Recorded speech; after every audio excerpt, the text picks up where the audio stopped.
तो बच्चों अब देखिए हम स्टार्ट करते हैं एनसीईआरटी 11th मैथमेटिक्स की एक्सरसाइज 1.1। 1.1 तो हमने कर ली, अब हम करेंगे 1.2। लेकिन 1.2 को करने से पहले आपको कुछ समझना पड़ेगा। तो सबसे पहले हम समझते हैं समुच्चय के प्रकार। ठीक है, तो समुच्चय के सारे प्रकार यहाँ मैंने नहीं बताए हैं, केवल वो बताए हैं जो इस एक्सरसाइज में मैं जिनसे सवाल करूँगा। तो पहला देखिए, पहला होता है रिक्त समुच्चय। तो रिक्त समुच्चय का मतलब होता है वह समुच्चय जिसमें एक भी अवयव न हो, रिक्त समुच्चय कहलाता है। जैसे एक उदाहरण मैंने लिया, एक्स सच दैट एक्स एक पूर्णांक है, ठीक, और x 3 से बड़ा है 4 से छोटा है। तो आप सोचिए कि ऐसी कोई संख्या बताओ जो 3 से तो बड़ी हो और 4 से छोटी हो और वो एक पूर्णांक भी हो, यानी कि पूरी संख्या हो। तो ऐसी संख्या नहीं हो सकती। तो इसलिए सेट क्या है, ये एक रिक्त समुच्चय है। ठीक है, मतलब आप समझ लो ऐसा समुच्चय जिसमें कोई भी अवयव ना हो, तो उसे हम क्या कहते हैं, रिक्त समुच्चय कहते हैं। ठीक, ओके बेटा। अब इसे प्रदर्शित कहाँ से करते हैं, या तो फाई से इसे बोलते हैं फाई, या फिर आप ऐसा ब्रैकेट बना के छोड़ देना, पर ऐसा मत कर देना इसके अंदर 0 या फाई लिख दो। या तो ऐसा प्रदर्शित करेंगे या ऐसा प्रदर्शित करेंगे। तो आप समझ गए होंगे कि रिक्त समुच्चय क्या होता है। ठीक है, अब नेक्स्ट देखिए, नेक्स्ट है परिमित समुच्चय। परिमित का मतलब होता है कि वह समुच्चय जिसके अवयवों की संख्या निश्चित हो, मतलब आप जिसके अवयवों की संख्या गिन सकते हो, उसे बोलते हैं परिमित समुच्चय। जैसा आपके सामने उदाहरण है, इस उदाहरण में आप देख सकते हैं कि 1 2 3 4 5, तो ये संख्या गिनी जा सकती हैं। तो इसलिए ये क्या है, ये एक परिमित समुच्चय है। ठीक, इसे इंग्लिश में बोलते हैं फाइनाइट सेट। दूसरा देखिए, दूसरा होता है अपरिमित समुच्चय। तो अपरिमित समुच्चय का मतलब सीधा सा हो गया वह समुच्चय जिसके अवयव निश्चित ना हो, मतलब आप जिसके अवयवों को गिन ना सकते हो, उसे बोलते हैं अपरिमित। ठीक है, जैसे तारों का समुच्चय है, आपके बालों का समुच्चय है। तो इस प्रकार का जो समुच्चय होता है उसे हम क्या बोलते हैं, अपरिमित समुच्चय। जैसे यहाँ देखिए 1 2 3 4, ये देखिए, तो ये जो संख्या है ये कहाँ तक जा रही है ये नहीं कहा जा सकता, तो इसलिए ये अपरिमित है। फिर आता है समान समुच्चय। समान का मतलब होता है कि जब दो ऐसे समुच्चय हों कि जिसके अवयव समान हो, चाहे वे मतलब किसी प्रकार से लिख रहे हो। जैसे यहाँ 2 4 6 है, यहाँ 4 6 2 ऐसा लिख रहा है, तो आप ये कहेंगे कि ए और बी आपस में कैसे हैं, समान समुच्चय हैं। ठीक, अब आपको थोड़ा सा एक छोटी सी बात और समझनी है, इंटरवल। देखो बेटा, ये बहुत इंपॉर्टेंट चीज़ है, इसे समझिए। इंटरवल यानी कि अंतराल क्या होते हैं। तो अंतराल जो हैं वो 2 प्रकार के हैं, मेन 2 प्रकार के हैं, पर 2 उनसे और बन जाते हैं, जैसे कि ओपन क्लोज, क्लोज्ड ओपन। ठीक है, तो आप पहले इसे समझिए, ओपन इंटरवल क्या होता है। ओपन इंटरवल में क्या होता है कि बेटा, इसमें क्या होता है कि जैसे x है, तो x की वैल्यू क्या है, a से बड़ी है। तो हम लोग क्या करते हैं, देखिए इस तरीके से आप इसे समझिए पहले। ठीक है, तो इस पे क्या है बेटा, देखिए यहाँ पे इस नंबर लाइन पे यहाँ एक वैल्यू है a और यहाँ एक वैल्यू है b। तो जो हमारा x है इसमें वो ना तो a है ना b है। तो हमारा जो x है वो इस a से बड़ा है, यानी कि यहाँ से स्टार्ट करेगा और यहाँ तक जाएगा। तो हमारा x केवल यहाँ हो सकता है। तो इस प्रकार से हम लोग ये कहेंगे कि जो x है उसे ऐसा लिखा जाएगा a, b। तो इसका मतलब क्या होता है कि x की वैल्यू ना तो a है ना ही b है, बल्कि उन दोनों के बीच में है। तो इस प्रकार से प्रदर्शित होता है ओपन इंटरवल। इस ओपन इंटरवल को ऐसा भी लिखा जा सकता है, इस तरीके से a b। तो अगर ऐसा बन रहा हो तो इसका मतलब भी ओपन इंटरवल है। इसका मतलब आप समझ जाना कि जो x कोई इंटीजर मतलब वेरिएबल है, उसकी वैल्यू a से बड़ी है और b से क्या है, वो छोटी है। दूसरा होता है बेटा क्लोज इंटरवल। अब क्लोज इंटरवल का मतलब क्या होता है, इसमें ये हो गया नंबर लाइन, इस नंबर लाइन पे, ठीक है, ये हो गया a और ये हो गया b।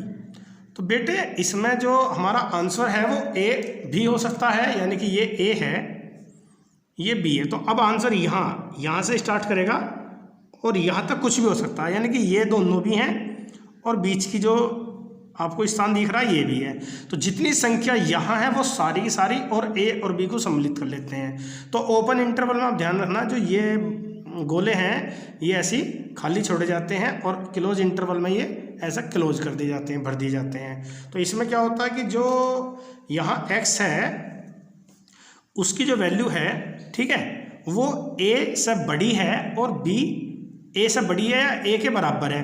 तो आप ये कहेंगे कि x की वैल्यू या तो a है या a से बड़ी है या फिर b है या b से छोटी है। तो इसमें क्या होता है, इसमें ये होता है कि इसमें इस तरीके से ब्रैकेट बनाए जाते हैं। इस तरीके के अगर ब्रैकेट आ जाए तो आप समझ जाइए बेटा कि ये क्लोज इंटरवल है। इसका मतलब होगा कि x की वैल्यू a भी हो सकती है और b भी हो सकती है या फिर उनके बीच में होगी।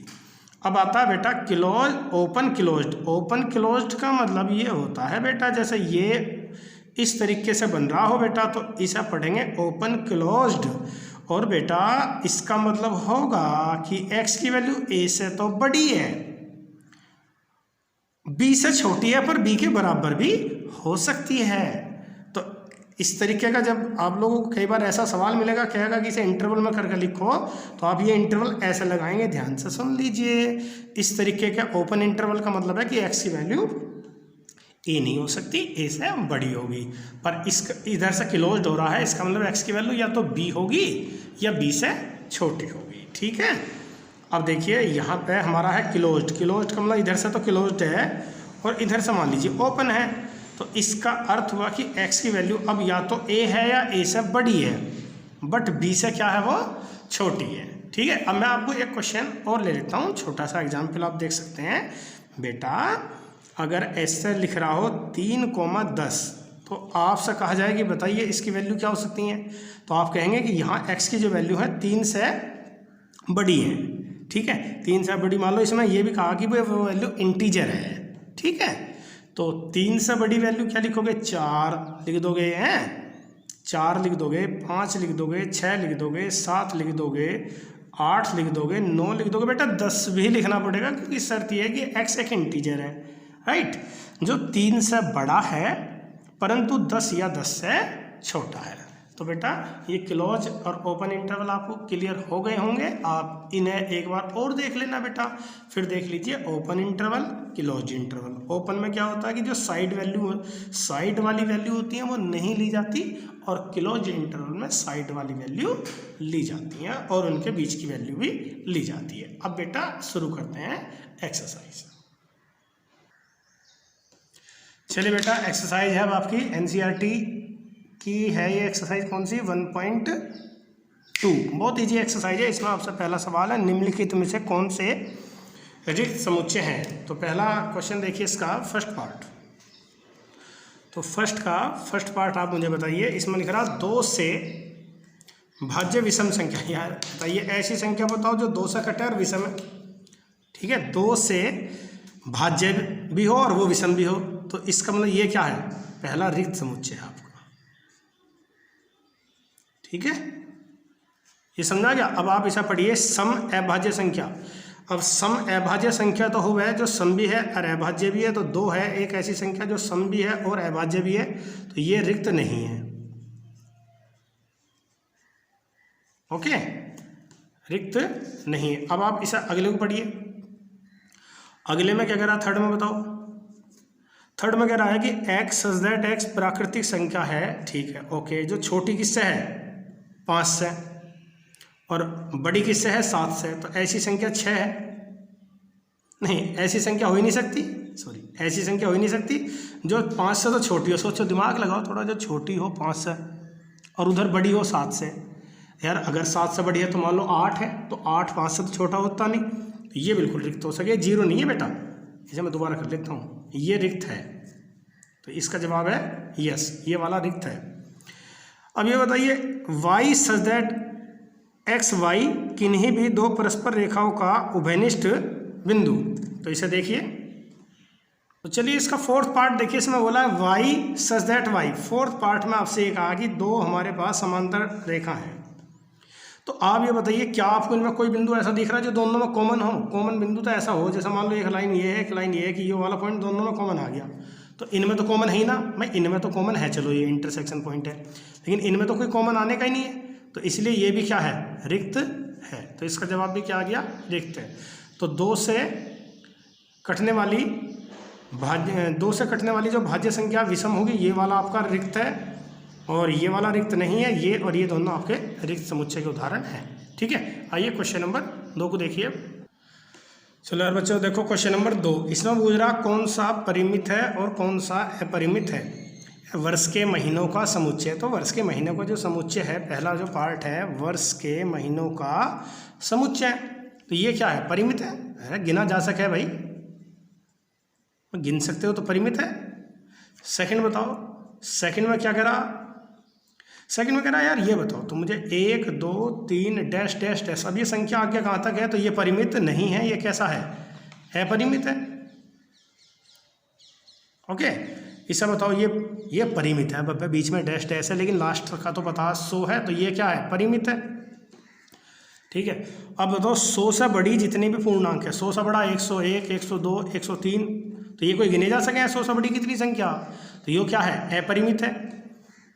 ठीक है, ये बताओ 99 से छोटे अभाज्य संख्या, 99 से छोटी जितनी अभाज्य संख्या गिनी जा सके, पर 99 से छोटी अभाज्य संख्या मान लीजिए इससे पहले कौन सी होगी, 97, 97 के बाद में क्या होगी, 93, तो ये संख्या क्या है, गिनी जा सकती हैं।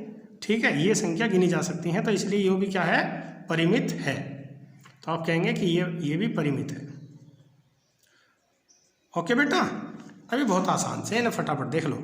इसमें देखो निम्नलिखित में से प्रत्येक के लिए बताइए परिमित और अपरिमित एक्स अक्ष के समांतर। अब आप सोचो, देखो तीसरे का फर्स्ट पार्ट यार बच्चों यो है एक्स अक्ष, अब इसके समांतर कितनी रेखा खींची जा सकती है, आप गिन नहीं सकते।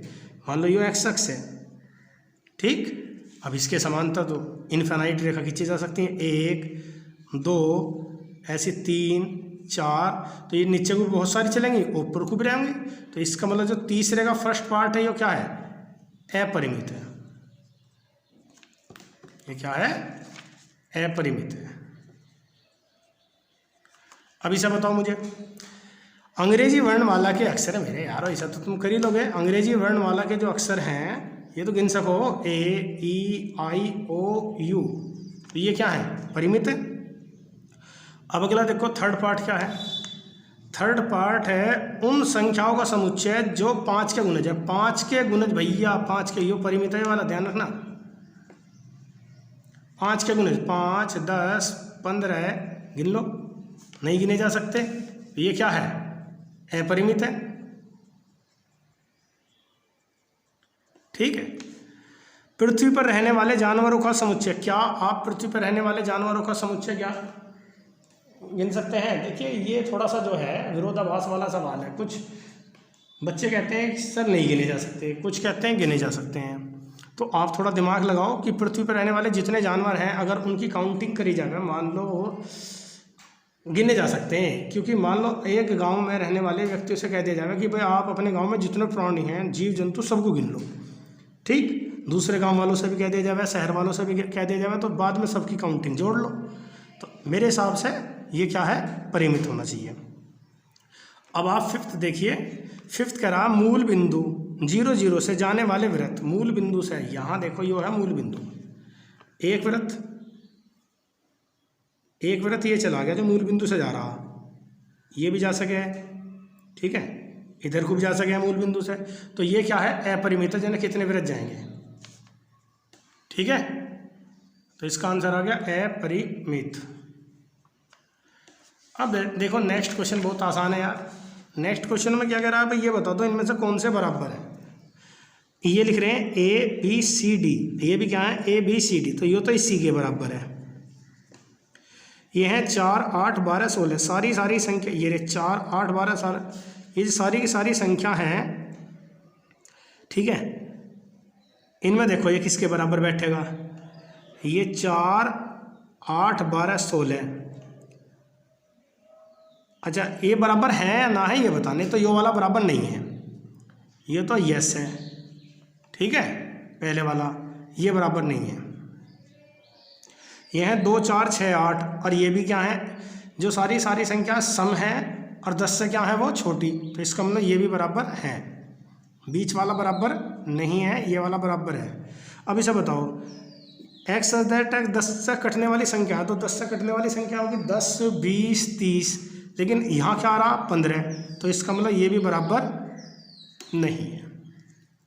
ओके, अब आप देखिए नेक्स्ट क्वेश्चन में कह रहा है कि ये बताओ भाई इनमें से जो है कौन से क्या निम्नलिखित युग्म आपस में बराबर हैं। चलो ये देखो 2 और 4, ठीक है, ए क्या है, ए है 2 और 4, सही है, 5वें का फर्स्ट पार्ट है। और बी जो है उसके फैक्टर करो, गुना 6 जोड़ के 5, तो 3 दूनी 6, और है ना, और इसे 0 के बराबर रख लो, x प्लस के 3 और x प्लस के 2 बराबर 0। तो हल करके क्या आ गया, हल करके आ गया माइनस के 2 और माइनस के 3, तो यहाँ आए कितने, माइनस के 2 माइनस के 3। तो यार ए और बी तो बराबर ना, अलग अलग हैं, तो आप कहेंगे ए और बी आपस में बराबर नहीं है। अब सेकंड पार्ट देखो, सेकंड पार्ट में लिख रहा है फॉलो।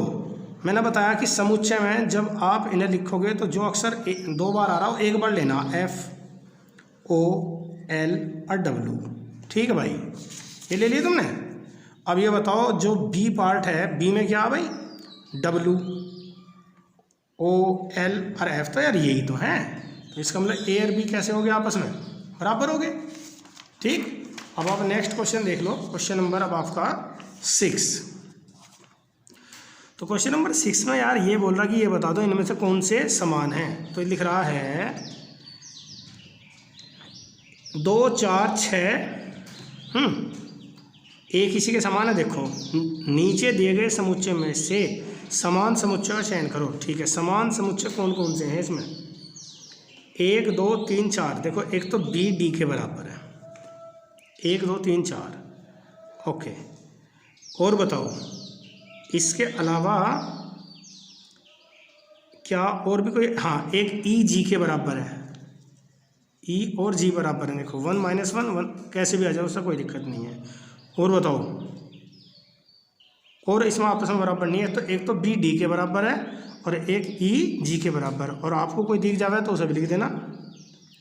तो भैया इस प्रकार से आपकी मैंने एक्सरसाइज नंबर 1.2 भी ख़त्म कर दी। अब नेक्स्ट शुरू करेंगे, नेक्स्ट वीडियो में आप लोग इन दोनों एक्सरसाइजों को अपनी फेर काफ़ी में करेंगे और इन्हें बार करेंगे। भाई ये मान के चलो अब आपको ये काम करना ही करना, ठीक है बेटा, ओके।